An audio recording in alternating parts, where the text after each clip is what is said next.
Right, may naisip na naman akong bagong kalokohan. Ano kaya ang pwedeng gawin sa burger na to?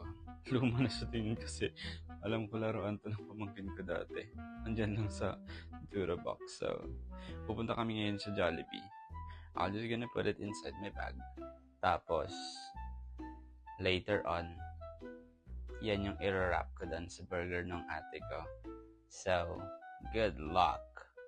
And here we are. Are you ready for the plan?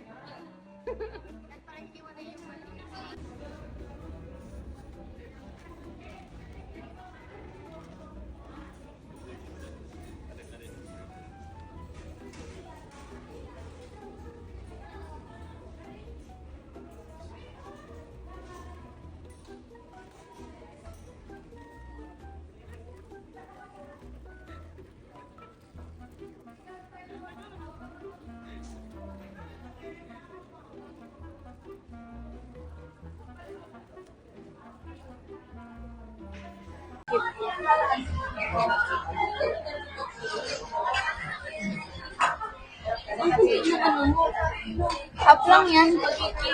Half lang yan. Kasi may kanin. Oo. Ano yun? Ito akin to? Ay, hindi. Sa'yo yan pala. Akin kasi may chicken. May kanin ka pala. Ang galing mo na yun. Sa inyo yata to? Ay, oo, nag-order. Nagdagdag pala kami ng ganyan sa inyo. Yan sa inyo. Ayan, sa inyo yan. Sa inyong dalawa yung fries. Sa inyong dalawa yung fries. Sa inyo yung burger. Ay, sa inyo to. Sa inyo yan. Sa inyo yan. Naka-time-lapse.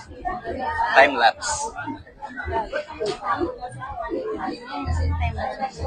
Picture. Picture mo kami dito.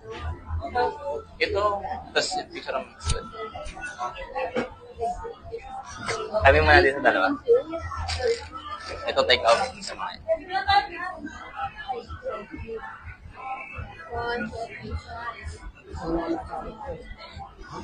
Picture mo naman sila dyan. Yun o. Ito na. Ito din. Smile. 1, 2. Ikaw may mga. Sorry. 1, 2, 3. 1, 2. Let's eat.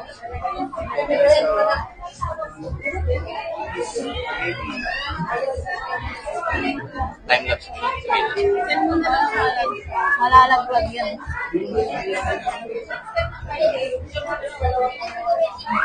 Malaglag naman. Dito na nga lang.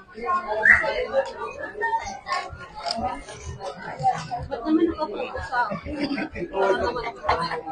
Oo, ikaw yung buntis eh.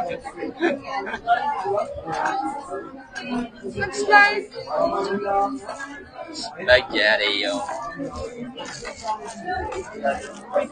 At dito nga ay ready na ako kumain ng biglang sabi kailangan ko mag-pray. Okay, let's pray. Let us order for this Egypt. Picture of a third different labels in your price.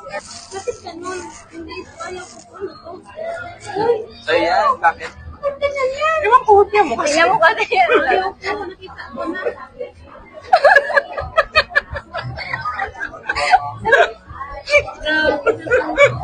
Ano yan? Ano yan? Ano? Yan pala yung burger natin dito. Ano yan? Ayaw mo yan. Prinag ka ng Jollibee. Pinak ka ng Jollibee. Tara! Mamaya, prank namin si